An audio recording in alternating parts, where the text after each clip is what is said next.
Halo teman-teman, Assalamualaikum warahmatullahi wabarakatuh. Berikut ini adalah penjelasan dari anatomi fisiologi organ reproduksi pada perempuan dan laki-laki.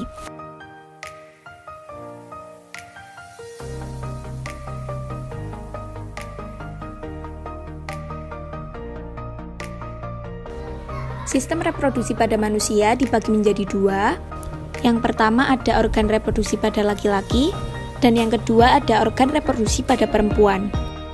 Untuk yang pertama yaitu organ reproduksi pada laki-laki, dibagi menjadi dua, ada organ genitalia eksterna yang terdiri dari skrotum, gland penis, dan mons pubis. Dan selanjutnya ada organ genitalia interna, yaitu ada testis, ductus kanal testis yang terdiri dari tubulus seminiferus, vas deferens, uretra, epididymis, ductus ejaculatori, dan yang terakhir ada kelenjar reproduksi aksesoris yang terdiri dari vesikel seminalis, kelenjar prostat, kelenjar bulburetralis atau koper. Berikut adalah gambar genitalia eksterna, ada skrotum, lubang penis, kepala penis, gland penis, dan pubis simpasis. Yang pertama ada skrotum. Skrotum merupakan kantung berkulit tipis yang mengelilingi dan melindungi testis. Fungsinya untuk menjaga suhu testis agar sesuai dalam memproduksi sperma. Yang kedua ada penis, yaitu organ kelamin laki-laki yang fungsinya membuang air kecil untuk mengeluarkan cairan urin dari dalam tubuh. Pada bagian penis ada kepala penis dan lubang penis. Yang ketiga ada pubis, yaitu bantalan jaringan lemak dan kulit yang terletak di atas simfisis pubis, membentuk pola berbentuk intan dari umbilikus ke anus. Bagian ini tertutup rambut pubis setelah pubertas atau pada saat dewasa, dengan karakteristik rambut pubis panjang, padat, kasar, ikal. Fungsinya untuk melindungi alat genitalia dari masuknya kotoran dan sebagai estetika. Selanjutnya gambar genitalia interna pada pria, ada testis, vas deferens, uretra, kelenjar prostat, kandung kemih, seminal vesikel, rektum, anus, dan epididymis. Yang pertama ada testis, yaitu organ lunak berbentuk oval dengan panjang 4-5 cm. Fungsinya untuk memproduksi sperma dan hormon testosteron. Yang kedua ada epididymis, yaitu organ yang penting dalam sistem reproduksi pria yang berfungsi sebagai tempat transportasi, pematangan, dan penyimpanan spermatozoa. Yang ketiga, vas deferens, yaitu saluran yang melekat di sepanjang media ventral permukaan ginjal dan berfungsi sebagai tempat penyimpanan spermatozoa sebelum diejakulasikan. Keempat, ada kelenjar uretra, yaitu kelenjar yang berfungsi sebagai tempat mengalirnya urin dari kandung kemih sehingga dapat dikeluarkan dari tubuh. Kelima, kelenjar prostat, yaitu salah satu kelenjar pada tubuh yang memiliki ukuran sebesar kacang kenari dan berfungsi mengeluarkan cairan yang melindungi dan menutrisi sperma. Keenam, kandung kemih, yaitu bagian sistem saluran kencing yang terdapat di dalam tubuh manusia dan berfungsi menyimpan urin hingga waktunya dikeluarkan oleh tubuh. Ketujuh, seminal vesikel, yaitu kantong terkonvolusi atau berkelok-kelok yang bermuara ke dalam ductus ejaculatori. Berfungsi sebagai pembuatan air mani yang bersifat lengket sehingga air mani mampu menempel lebih lama di dalam saluran wanita. Kedelapan, rektum, yaitu bagian dari usus besar yang berada di bagian akhir yang berhubungan dengan kolong sigmoid dan berfungsi sebagai fasilitas penyimpanan sementara untuk bahan kotoran atau sampah. Dan yang kesembilan, kelenjar bulburetral atau koper, yaitu kelenjar kecil yang ukuran dan bentuknya menyerupai kacang polong. Berfungsi pada saat hubungan intim berlangsung, berperan dalam memproduksi cairan dan menjaga sperma hingga sampai ke vagina. Untuk yang kedua yaitu organ reproduksi pada perempuan, dibagi menjadi dua. Ada organ genitalia eksterna yang terdiri dari mons pubis, labia minora, labia majora, klitoris, prepucium, vestibulum, fourchette, perineum.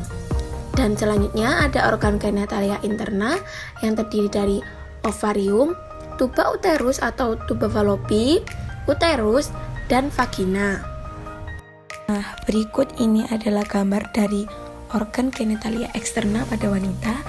ada labia minora, labia mayora, mons pubis, klitoris, prepusium, vestibulum, forehead, dan perineum. Yang pertama ada mons pubis, yaitu bantalan jaringan lemak dan kulit yang terletak di atas simfisis pubis. Jaringan ini mengandung kelenjar untuk mengeluarkan minyak dan feromon yang meningkatkan daya tarik seksual. Yang kedua ada labia mayora, yaitu dua lipatan panjang melengkung yang menutupi lemak jaringan ikat menyatu dengan mons pubis. Yang ketiga labia minora, yaitu kulit yang panjang, sempit, dan tidak berambut yang memanjang ke arah bawah dari bawah klitoris dan menyatu. Labia minora terletak pada sebelah dalam labia mayora dan mengelilingi pembukaan vagina serta uretra atau saluran yang membawa urin dari kandung kemih ke luar tubuh. Bentuk dan ukuran organ ini dapat berbeda pada tiap individu. Permukaannya pun sangat rapuh dan sensitif sehingga membuatnya mudah mengalami iritasi dan pemekakan. Yang keempat, klitoris, yaitu organ pendek berbentuk siliner dan erektil yang terletak tepat di bawah arkus pubis. Klitoris ini benjolan kecil yang sangat sensitif terhadap rangsangan. Bisa dibilang organ ini memiliki fungsi serupa penis. Klitoris ditutupi oleh lipatan kulit yang dinamakan prepuce. Seperti halnya penis, klitoris juga dapat mengalami ereksi. Yang kelima, prepusium. Prepusium ini dekat sambungan anterior labia minora kanan dan kiri.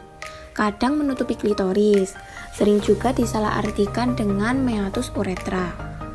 Keenam, vestibulum, berbentuk seperti perahu atau lonjong dan terletak di antara minora, klitoris, dan forehead. Permukaan tipis, agak berlendir, dan mudah teriritasi. Bagian vestibulum terdiri dari meatus uretra, kelenjar vestibulum minora, himen, dan kelenjar vestibulum mayora. Ketujuh, forehead, lipatan jaringan transversal yang pipih dan tipis terletak pada permukaan ujung bawah labia mayora dan minora di garis tengah di bawah officium vagina. Dan yang kedelapan, perineum, daerah muskular yang ditutupi kulit antara introitus vagina dan anus. Selanjutnya yaitu gambar organ genitalia interna pada wanita yang terdiri dari tuba fallopi, ovarium, rahim, serviks, dan vagina. Yang pertama, ovarium. Ovarium ini berfungsi menghasilkan sel telur setiap bulan serta memproduksi hormon estrogen dan progesteron. Ovarium memiliki panjang 3-5 cm, lebar 2-3 cm, dan tebal 1 cm. Yang kedua, tuba fallopi, yaitu saluran dengan panjang sekitar 10-13 cm dan diameter sekitar 1 cm yang menghubungkan antara indung telur dan rahim, dan berfungsi sebagai tempat berjalannya sel telur dari ovarium menuju rahim saat ovulasi dan sebagai tempat pertemuan sel telur dengan sperma saat proses pembuahan. Yang ketiga, serviks, yaitu bagian bawah rahim yang terhubung ke vagina. Serviks berfungsi memproduksi lendir atau mukus. Yang keempat, rahim atau uterus, yaitu organ otot yang berbentuk seperti buah-pir terbalik. Rahim ini berfungsi untuk memberi makanan dan menampung sel telur. Rahim ini terletak di antara kandung kemih dan rektum, dan juga memiliki fungsi tempat berkembangnya janin. Yang kelima, vagina, yaitu organ berbentuk tub yang terdiri dari otot yang elastis yang menghubungkan uterus. Vagina adalah suatu area dengan bentuk seperti saluran yang lentur dan berotot. Vagina terletak di antara uretra dan rektum anus dengan panjang sekitar 7,5-10 cm. Bagian atas vagina terhubung dengan serviks, sementara bagian bawahnya terbuka ke arah luar. Saat seorang perempuan melakukan hubungan seksual, vagina akan merenggang, melebar, dan dipenuhi oleh aliran darah. Sebagai persiapan dari penetrasi, vagina juga merupakan saluran tempat keluarnya lendir serviks dan darah menstruasi. Saat seorang perempuan melakukan proses persalinan, bayi akan dikeluarkan dari uterus menuju ke saluran vagina. Sekian, terima kasih. Wassalamualaikum warahmatullahi wabarakatuh.